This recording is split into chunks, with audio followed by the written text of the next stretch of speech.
Coming to you from the Deep South, this is the Blue Collar Leadership Podcast. High impact leadership is not reserved for leaders, and it has nothing to do with your position, title, or rank. However, it does have everything to do with your character. It's time to climb to the next level and beyond, personally and professionally. Now, let's start making it happen with your host, Mac Story. Hello, and thanks for listening to the Blue Collar Leadership Podcast. Authenticity sales. That's what we're going to be talking about today as we make our way through part 14 of 30 in this 30-part series on my character-based sales book, Who's Buying You? With a subtitle, Until You Sell Yourself, You Won't Sell Much. So let's talk about chapter 14, Authenticity Sales. So the subtitle of this chapter is Authenticity is about being, not appearing to be. I remember a long time ago when I first started studying the 7 Habits and started listening to Dr. Covey on his videos, and he talked about early on in our country, in the USA, we were focused on how to actually be. We were focused on not appearing to be, but on how to actually be. We were focused on character-based ethics. And then pretty much it was sometime after the Great Depression, we made a shift, and we shifted to being focused on personality-based ethics. So we went from character-based ethics, how to actually be, and then we shifted into personality-based ethics, how to appear to be. And I think that just launched like we had a shot of steroids when social media and the internet came into being. There's a whole lot of people out there. They're not focused on how to be. They're focused on how to appear to be. You see all this people taking these pictures of themselves with filters and trying to airbrush themselves and look all like they're not really in real life. You meet these people and they look like somebody else, but they can't be authentic. They want to appear to be something that they're not. For whatever reason, you have to ask them. And then, you know, there's people doing all these different types of surgeries these days, trying to, I guess, same thing, appear to be something that they're not. But you know, I ain't into that. So you got to talk to somebody else, figure out why they're actually doing it, or a psychiatrist or a psychologist, or somebody like that. But it's just an extension of the shift we made about 100 years ago when we started drifting away, I should say, from a character-based ethic to a personality-based ethic. But true authenticity sells. And you know this, blue-collar folks especially understand authentic people build a lot of trust with blue-collar people, because blue-collar people are authentic for the most part. It's just who they are. Some of them, they got the same problems as everybody else. But as a whole, blue-collar people are proud to do the work that they do, that we do. They're not trying to pretend to be someone they're not. They're just out there, good old folks, doing good old hard work. And they don't like a lot of fake people. So I want to read you a quote from William George Jordan to open up this chapter. He said this: "Into the hands of every individual is given a marvelous power for good or evil. The silent, unconscious, unseen influence of his life. This is simply the constant radiation of what man really is, not what he pretends to be." Not what we really are, but what we pretend to be. Pretty powerful. So my main focus so far in the previous 13 episodes has been to help you understand why character-based selling is important. So I've been really helping you focus on the character ethic, not the personality ethic. So it's important in selling yourself first, in short-term sales, but it's also important in long-term sales. Character-based selling is what I'm referring to it in this book. But again, it ties together with what Dr. Covey was talking about that I referenced from him, the character-based ethic. It's the same thing. Character-based sales, I've been telling you that already in some of the previous episodes.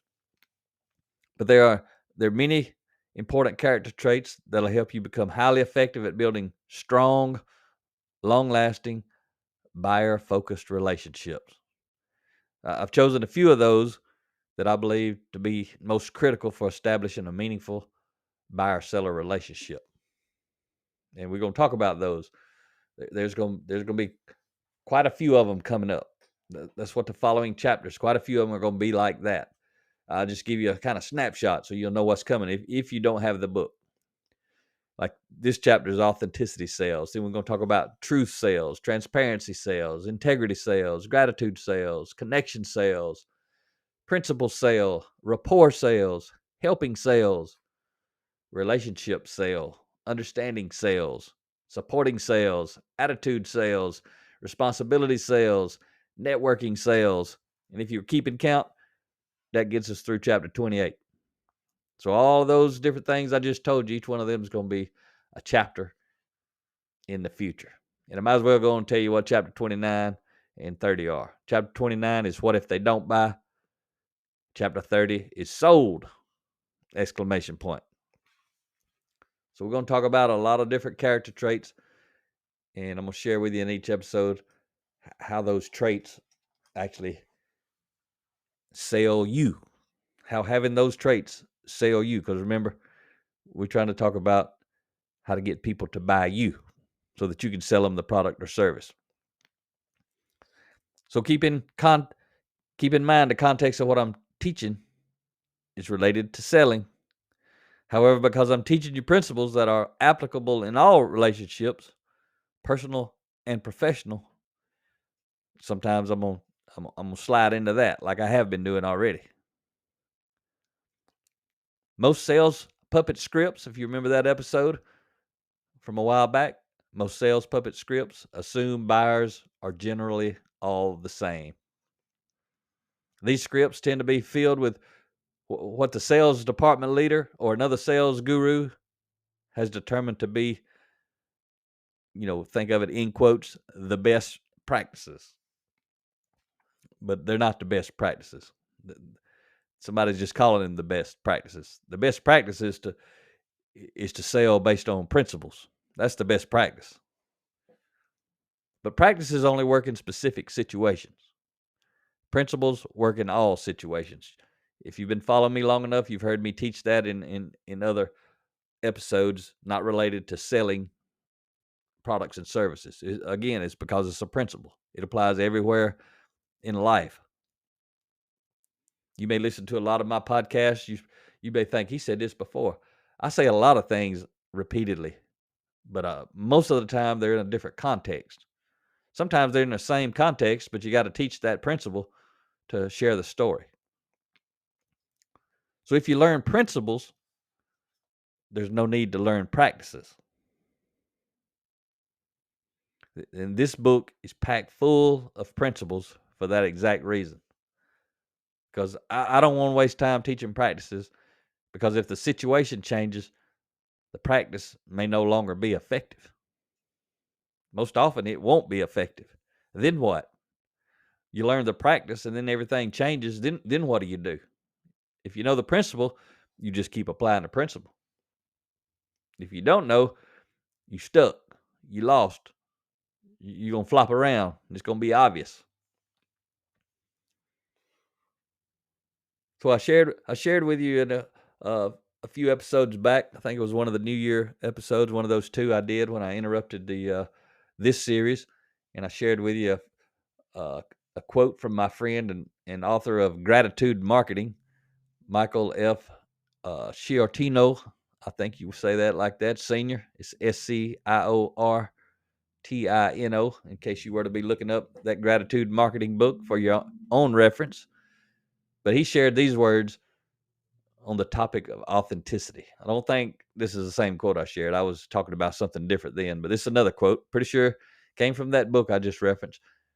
But he says there's simply no substitute for authentic, personal, human-to-human relationships.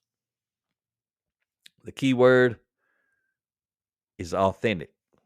And Rhea and I, when we speak, we get a lot of feedback from folks. People come up and talk to us when we get done speaking. The most rewarding thing we can hear is what we hear most often. People just tell us, you two are authentic. That's the most common comment that Rhea and I receive after speaking is, you two are so authentic. And for us, that's the best compliment we can receive. We don't have to tell people we're authentic, so look for it in our speech. We may teach about authenticity and we may say we strive to be authentic, but we don't tell people to be looking for it in us. We simply are authentic, and that allows the audience to see it, feel it, and experience it. If you're a professional salesperson, you definitely want to come across as authentic to build trust, because if the alternative is to be fake. Following a sales puppet script oozes, I'm being fake. I mean, it's overflowing with I'm being fake from the start, because most often the established best practice is expected to be followed and is forced upon the buyer, whether it fits into the conversation and the situation or not. Doesn't matter. Follow the sales script. That's what they say. Follow the sales script.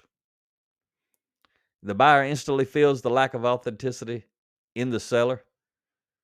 Often the seller is uncomfortable. There are some people who are really, really good with that script, like they ought to be in the movies or something, but that's not most folks.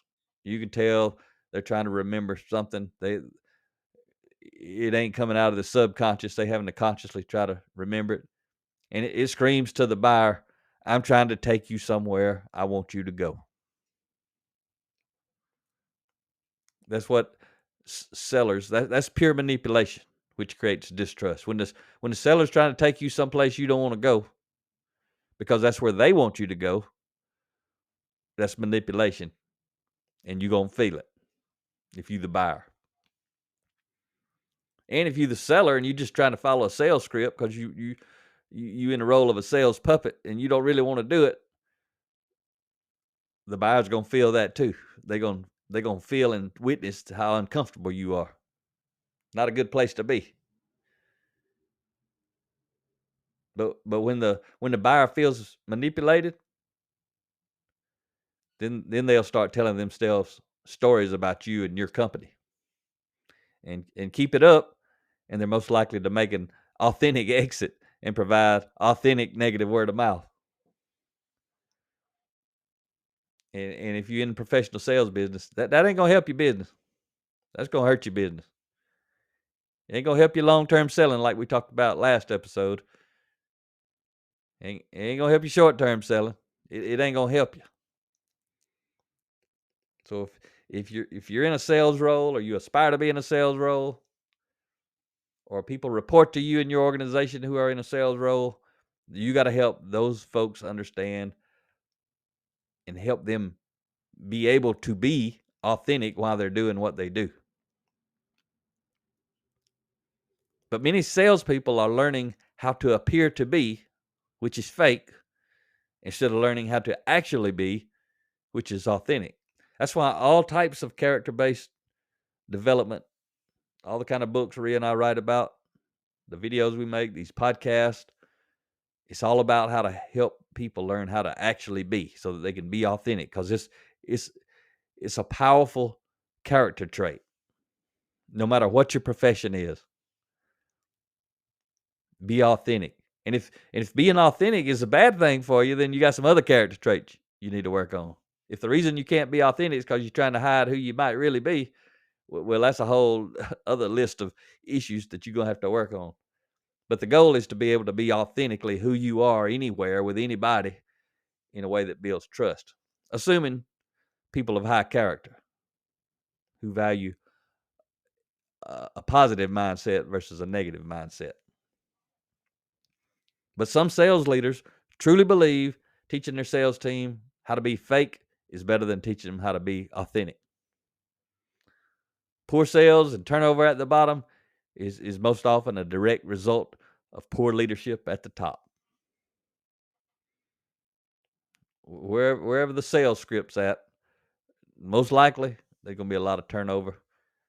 And sales may be good enough to keep everybody at the top happy, but if people are quitting or being fired for whatever reason down at the bottom, they ain't happy. So don't let poor leadership stop you from selling yourself authentically. It's your choice to be authentic or to be fake. You're the one that determines that. Choose wisely. Your career, your livelihood, your supper may be dependent on it. But remember, I often talk to you. You're a buyer about this. You're a buyer too. Which type of salesperson do you prefer? You want someone who's authentic selling to you, or someone who's not? We all want authentic relationships. Common sense, right? We touched on this common sense stuff. However, being authentic often requires uncommon sense, especially when the boss expects you to follow the script. Working for a boss who doesn't have your best interests in mind is also a choice. And remember this, just as customers can fire you as a salesperson, you can also fire your boss. So if your boss is expecting you to do things and to appear fake because it's just not who you are, you can't do what they're asking you to do from a place of authenticity, you need to fire the boss. You need to lead yourself well, change your work address, get rid of that boss, and find you a boss who wants to help you shine. And if you're in professional sales and your leader has introduced you to either this podcast or my book or both, well, they're trying to help you. They've either read this chapter or heard this chapter, so they know what's in it, and they still recommending this to you. Somebody's trying to help you. And if you know somebody in your family or friends who is actually in sales, maybe it's not you. Maybe you just listen to my podcast, but you're not in sales. This would be a good book or a good series to point folks that you know who are in sales in this direction. If they would latch on to it, it would help them increase their income, help them be more effective, and help them have a better life, which is what I'm always encouraging you guys to help me do. I need your help. Our world's suffering from leadership malpractice. Remember, the foundation of leadership is trust. You're going to build trust, you got to be authentic. The most authentic salespeople always go out of their way to make the buyer feel valued as a person. They tend to want to make small talk and get to know the buyer. They allow the buyer to lead the conversation and the interaction.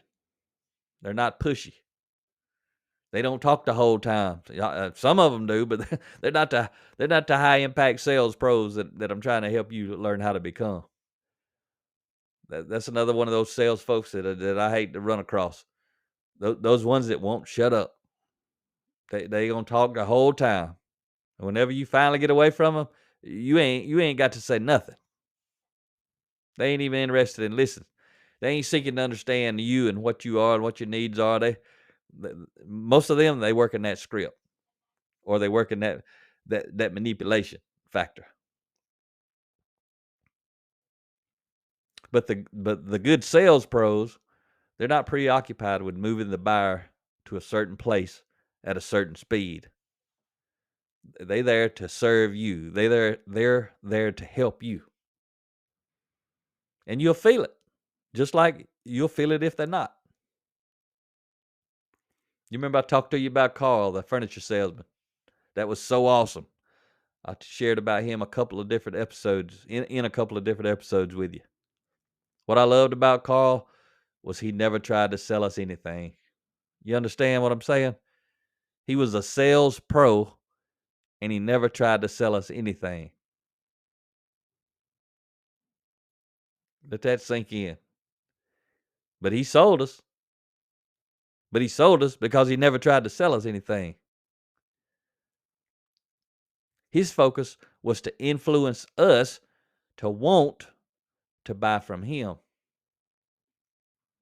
And we did want to, and we did buy from him. And he never tried to sell us anything. Based on what I've been teaching you, he was actually trying to sell us something the entire time. Well, you say, you just told us he wasn't trying to sell you anything. He wasn't trying to sell us a product or a service. You with me? He was trying to sell us something the entire time. From the moment we met him to the moment we walked out the door. What was he trying to sell us? Himself. He was trying to sell us on him. He was trying to sell us on who he was as a person. Not that he was a sales guy. Not that he's trying to make some money. Not that he was needy and greedy. He was being authentic. And because he had a high degree of character, being authentic was a tremendous asset to Mr. Carl. Authentic salespeople focus on selling themselves because their intent is to truly build a relationship. If your intent is truly to build a relationship, it's easy to be authentic about building a relationship because that's what you're trying to do. You ain't trying to sell something except yourself. Selling the product is a natural outcome when you're able to effectively sell yourself. People are going to want to buy from you. You know this. You are a buyer.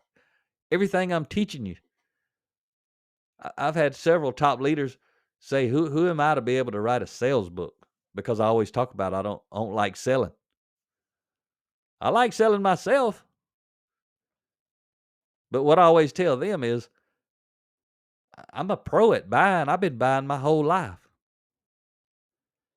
And after I've learned all this leadership development content, it's all about influence. It's all about character. So as I've been studying that and learning that, I look at everything through a leadership lens. But I can reflect back before I ever read any of this stuff. It don't matter if you've read this stuff or not. People like authentic people, especially when it comes to salespeople, and they're rare. That's another reason you will stick out like crazy in your space if you'll adopt the principles I'm teaching you in this book. Let's go hit up the seller beware points at the end of chapter 14 here. And I'll read these three to you, and then maybe like touch on one of them or two of them. Who knows? Let's see. Seller beware point number 1. The moment the buyer feels you're not being authentic is the moment you begin to lose the sale. Be real. Seller beware point number 2. Whenever you are being authentic, you are always making deposits with the buyer. Make more deposits. Seller beware point number 3. Say no to sales puppet scripts that force you to be less than authentic. If you don't, you will pay the price. All right. That's the 3 seller beware tips at the end. The biggest thing to know, I think, out of those 3 is number 2. Whenever you're being authentic, you're always making deposits with the buyer. Whenever you choose not to be authentic, you're always making withdrawals. So you need to make more deposits and you need to make less withdrawals. So I hope you enjoyed today's episode. I'll remind you here at the end, I've been trying to get the word out, so I've been kind of interjecting about the Blue Collar Leadership YouTube page, or channel, I should say. It's not a page, it's a channel. Blue Collar Leadership. Go to youtube.com/@ Blue Collar Leadership. Check out some videos there. They may not be that many to start with, but every month, every week, every month, there's going to be a few more added. So as time passes, there'll be a lot of them, just like there's a lot of podcast episodes. I'm working. This episode here is episode 373. That's 6 years worth. There's a lot of content back there. So what we'll be talking about next time, chapter 15 coming up, we're going to be talking about truth sells. Truth sells. Hope you enjoyed today's episode. Talk to you next time.